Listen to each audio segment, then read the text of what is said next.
You have some countries that actually thoughtfully examine how they do business with us. And then you have people like the Canadians who are in elections. So you have no idea. You think it's about a trade war. This is their way of getting election votes. Just take a step back and set the table.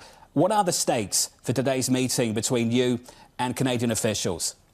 Well, I think the stakes today, if you take a look at it from the big picture, is the United States said we need to have steel and aluminum domestically in America.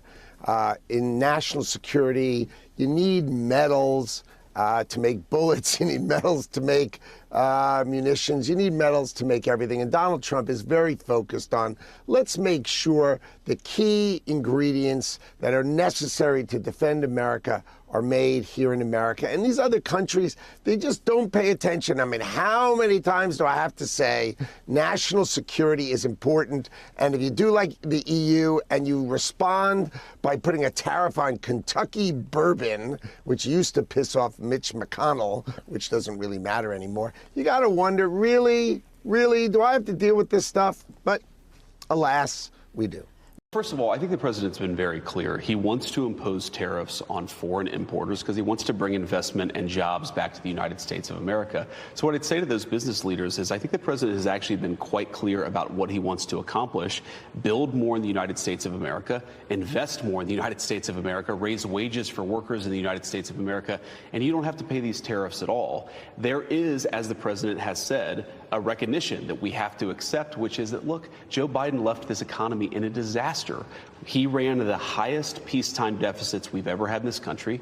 He left us with a significant debt crisis. And the president has come in and said, look, we have to accomplish a lot of things simultaneously. We have to bring down inflation, which I think we're making some good progress on. We have to actually ensure critical government services like Social Security and the military function for the American people. And we also have to force businesses to invest more, not overseas, not in Chinese workers, but in American workers. Today's video, we're going to be talking about Vice President J.D. Vance's interview with Fox, The Angle. He talked about a lot about Trump's thought process, and Trump's been making this known a lot. And you saw from the intro, I highlighted some things that, is going on with the trade wars. Some of Ludwig's conclusions is that a lot of these tariffs are, people jockeying for political position within their own countries and trying to show strength using, America. And this is why you see usually they back down. But Howard Lutnick, his position has always been that, hey, look, Trump is doing this intentionally. Hey, look, Trump wants steel to be made in America. Trump is doing things to keep things in America. He's trying to incentivize more manufacturing in America. And these tariffs are a way used to incentivize that outcome that he wants in America. While, he pointed out Canada is using this for political reasons. Hey, you're in the middle of an election. You want to look strong. This could explain why Doug Ford decided to say stuff like that, because he was trying to posture for political reasons. But for the American people, you see a lot of people, a lot of these wealthier individuals who happen to all vote Democrat, by the way, majority of them anyway. Inflation is trending downwards now, right? And a lot of people are very happy of where it's going on. Look, the S&P is only down 10%. It also fell down 10% in 2023 last July. And this was an argument that Kevin O'Leary said about in one of my last videos that I talked about trade. Kevin O'Leary pointed out, take the policies out of this. This always happens. And I was like, oh, is that true? And I found a post that kind of suggests that is true. So enough about me talking. I kind of wanted to hone in on this interview with J.D. Vance. But before I hone in on this interview, I want to highlight more because, liberals, Democrats, they're trying to make it seem like this trade war and this stuff with trade is all about, trying to show strength and all trying to show this. No, it's Donald Trump saying that he loves Canada, but the U.S. can't subsidize a country for $200 billion a year. Trump sees this as waste on the American government. Hey, we're wasting unnecessarily more money than we should do. And this is an efficiency objective that Trump is trying to do. And I think this is one of the reasons why he's very aggressive towards Canada. He's not as aggressive with Mexico as he is with Canada. And I think most of the reason for that is because Donald Trump believes that we're wasting a lot of money subsidizing Canada. And I think this is why he's so aggressive with his tariffs. But before I go into the JD Vance discussing the Trump's agenda, recession, the economy, things that we care about, I want you to get a little bit of insight into Donald Trump's thought process when it comes to dealing with Canada. Let's take a look. No, I'm not. Look, we've been ripped off for years, and we're not going to be ripped off anymore. No, I'm not going to bend at all on aluminum or steel or cars. We're not going to bend. We've been ripped off as a country for many, many years. We've been subjected to costs that we shouldn't be subjected to. In the case of Canada, we're spending $200 billion a year to subsidize Canada. I love Canada. I love the people of Canada. I have many friends in Canada. The great one, Wayne Gretzky, the great. Hey, how good is Wayne Gretzky? He's the great one. But we have, I know many people from Canada that are good friends of mine. But, the United States can't subsidize a country for $200 billion a year. We don't need their cars. We don't need their energy. We don't need their lumber. We don't need anything that they give. We do it because we want to be helpful, but it comes a point when you just can't do that. You have to run your own country. And to be honest with you, Canada only works as a state. We don't need anything they have. As a state, it would be one of the great states anyway. This would be the most incredible country visually.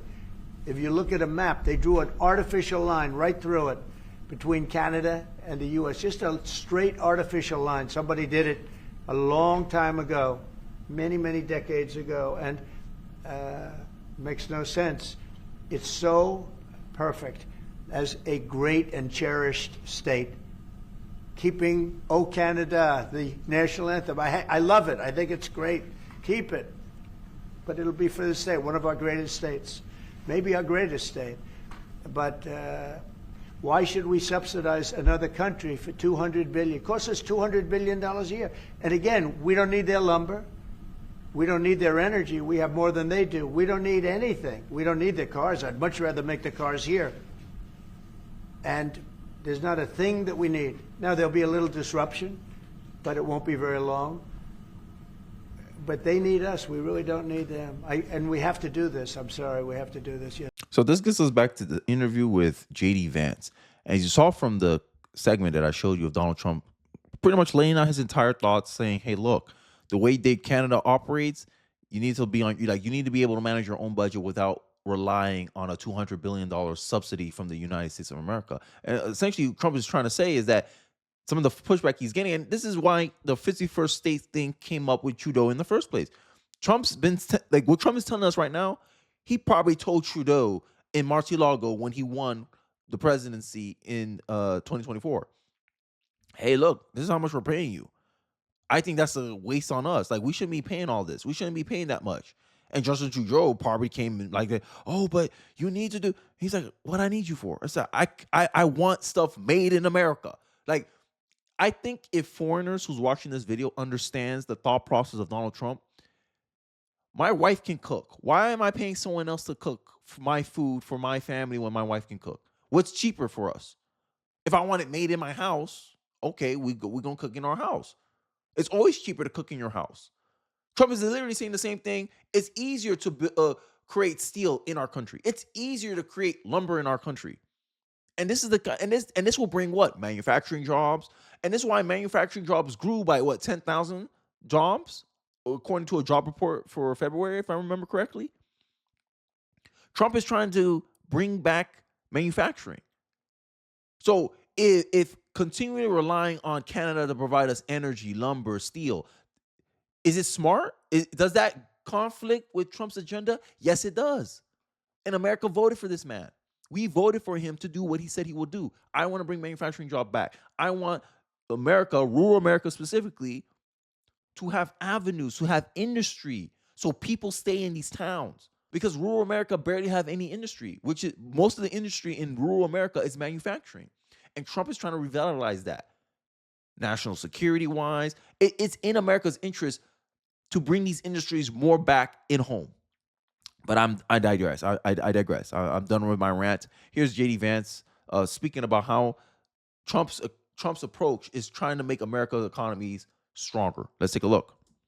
Can you rule out the possibility, as Reagan faced in his first term in office, coming off a terrible economic calamity for the country, can you rule out a recession, even a temporary one? Well, look, I think you never can predict the future, but I think the economy, the fundamentals of the economy are actually quite strong right now. And we'll see how this unfolds, Laura, but I think that by inducing more businesses to invest in American workers, by reshoring some of those critical supply chains, we are going to make this economy stronger over the long haul, and that is the president's ultimate goal. We have to remember, Laura, people forget 5 years ago, of course, we had the COVID crisis. And aside from the public health element of it, what it should have taught us, Laura, is we can't rely on communist China to make all the critical stuff. You had hospitals that didn't have medical supplies. You had businesses, manufacturing businesses, that couldn't get core raw materials because China was shut down. So you see how how dependent we are on foreign nations creating stuff, and this can become a problem. You give these nations artificial leverage over you when you're not willing to do the stuff yourself. And I think this is a problem that many people pointed out a long time ago, even since I was still in school. I remember people talking about how America became a consumer nation. And this is how. Because we shipped all our jobs, or we wanted cheaper stuff. And this is one of the reasons why Trump is thinking about having no income tax for people making $150,000, under $150,000 a year. And in my head, I like that incentive. I like that incentive. Like, Trump is trying to make America run solely on tariffs. And the only way you can get that is the government has to be really, really small. And I think Trump is making an effort in that direction. Like, libertarians are going to get crying, oh, we don't want just half measure solutions. No, we see the government as a necessary evil, correct? But it has to have some type of functionality, and you can't get these radical changes in 4 years. This has to be like a damn near 10-year effort. And this is why one of the reasons why I think Republicans have a good chance of dominating politics for the next 10 years after the Trump run, is because of the fact that this is a multi-year plan. If you want the government to be as small as I think libertarians want it to be, this has to be a consistent stream of politicians who have that same kind of mentality towards the government. You got to think in decades when it comes to politics, because we didn't get all this woke crap overnight. We didn't get all this transgender stuff overnight. So it won't be fixed overnight. But I digress. Let's continue with the interview. What the president is doing is changing 40 years of a failed bipartisan consensus in Washington, D.C. that has sold out American workers and destroyed the underlying economic strength of the United States of America. We're going to rebuild it. It's going to take a little time, but we are going to do it. Does that include medical device manufacturing, which most of it really went to Canada? So all these great American companies from Minnesota and Midwest shot up there to Canada, lower prices, the companies like it, but American workers lost out. So how long would this transition period? And this is the trade-off I think Americans are starting to understand, is that I can have cheaper products, but it's hard for me to pay my rent or find work or whatever. Or things might be slightly higher, but I also have a salary that kind of can handle that cost, right? It's the same argument. Essentially the argument is, cost. We're complaining about how cost is high right now. Imagine if you get your entire check, no taxes were deducted out of your check. You just get your whole check. Here you go. You say, oh, that'll help me out a lot. If I had full access to my income, that'll help me out a lot. Instead of giving my income after taxes, I'd rather have my income before taxes. That'll help me out a lot in this economy. I think that's the situation that Trump is trying to create in America. But I digress. Be to bring those types of companies, if that's the ultimate goal, back here? Well, look, I think it's going to take time, right?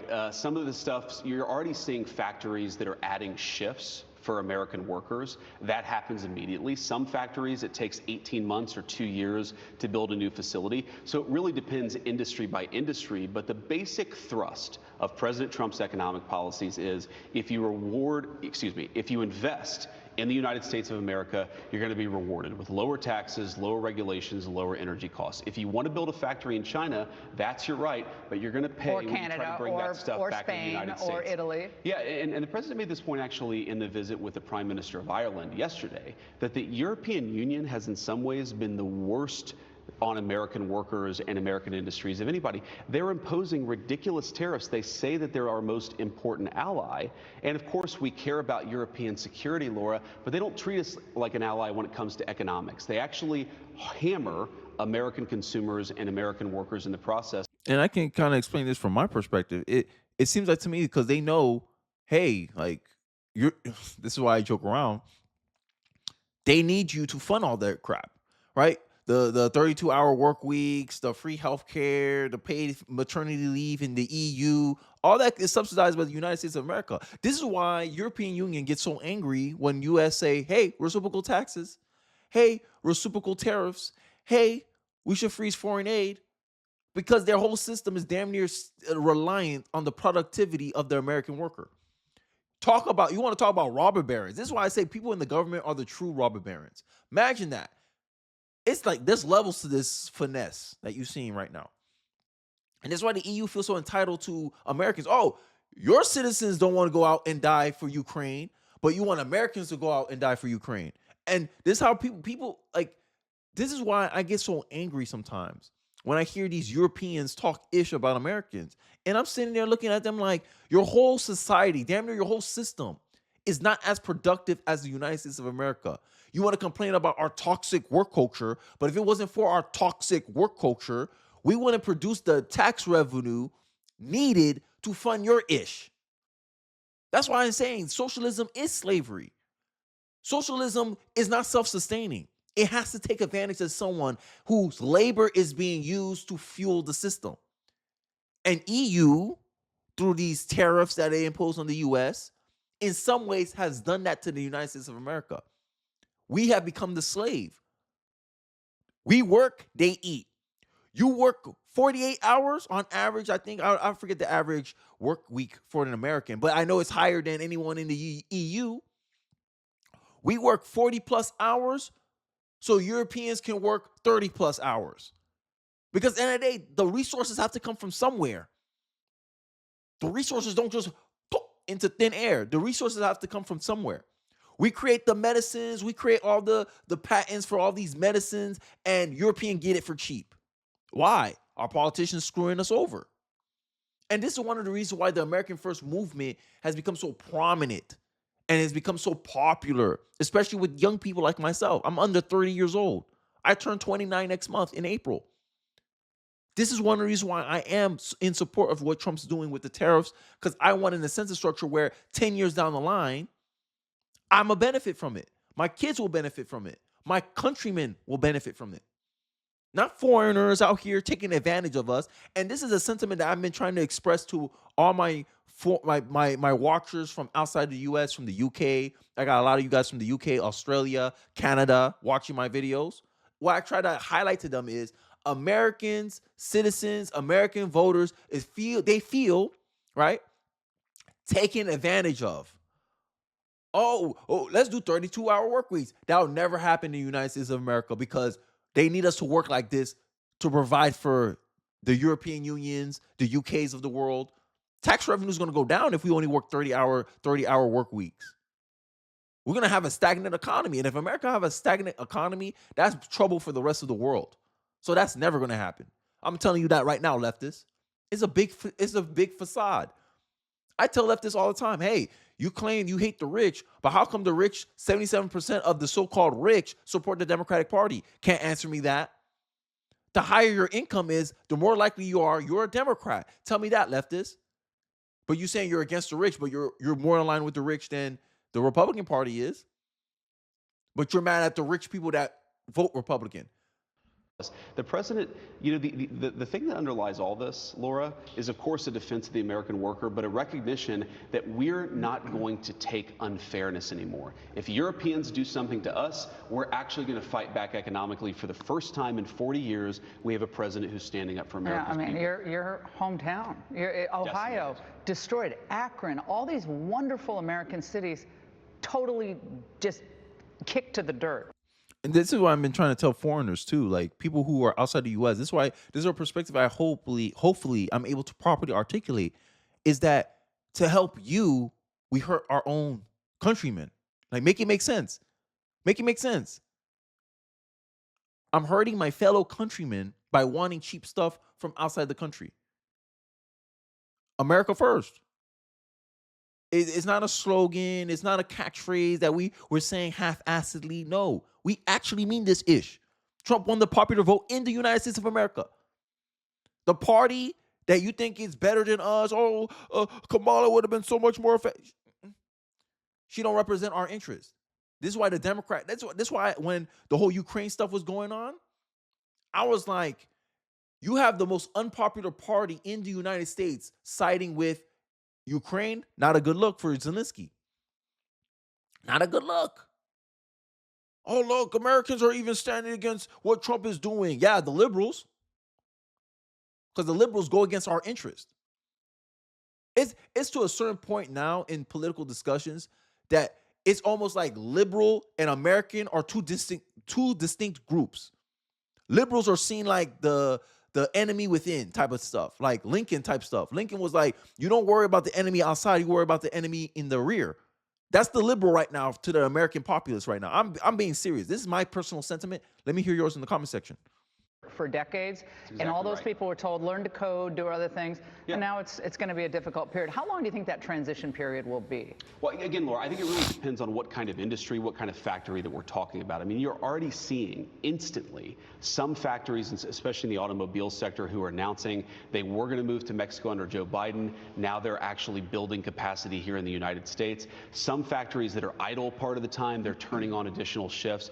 Yeah, I think you guys get the whole sentiment. And I think this is one of the reasons why I would be in favor of supporting JD Vance for presidency for a 2028 run, is because I want that kind of sentiment to continue. And this is how I think about politics. And this is why when liberals or Democrats, they come here and chastise me because of the color of my skin, they're like, oh, these Republicans, I don't need them to care about me. I just need them to respect my vote, respect my power, respect my opinion. My thing is, they're like a means to an end. It's like a deal. Like, you know, hey, okay, I vote for you. You got to do what you say you're going to do. I'm voting for you because of these reasons. If you don't do these reasons, I don't support you anymore. That's how I see it. I see it the same way I see when I pay for a service. Hey, I didn't like the service you gave me. I'm canceling my subscription. That's how I see politics. But Democrats, I don't know, maybe because they're so emotional, they need to be invested in their candidate. Oh my God, Kamala Harris is going to make history if she's voted. I don't give a damn about no history. I give a damn about what you're going to do. Oh wait, affordable housing? You're going to spend $2 billion on affordable housing? That's not going to work. That's not going to work. You put $24 billion in California towards homelessness, and homelessness got worse. How you know that investing $2 billion into affordable housing won't make the housing crisis work? How you know that's an effective solution? Can't give me an answer. But you want to care about superficial-ish, like appearances. You want to care about appearances. Oh, look, she invested $2 billion. Okay, what was the outcomes for investing $2 billion? Homelessness crisis is still going on. Oh, okay. Housing is still expensive. Oh, okay. You're more in debt. You're in a higher interest rate environment to pay for the same house you would have gotten a couple years ago if inflation wasn't so bad. If Joe Biden didn't spend so much money during peacetime, make it make sense. I would do nothing differently than Joe Biden. You lost the election. Every rational voter would go, oh, I guess I'm voting Trump. The minute she opened her mouth and said that, I would not do anything differently than Joe Biden. $20 million in debt and lost the election by a mighty whop. But I digress. Let me know your thoughts in the comment section below. I'll be interested to hear what you have to say. Don't forget to like, comment, subscribe, please share this video if you feel so inclined. It really does help me out in the algorithm. And I'll catch you guys on the next one. Peace.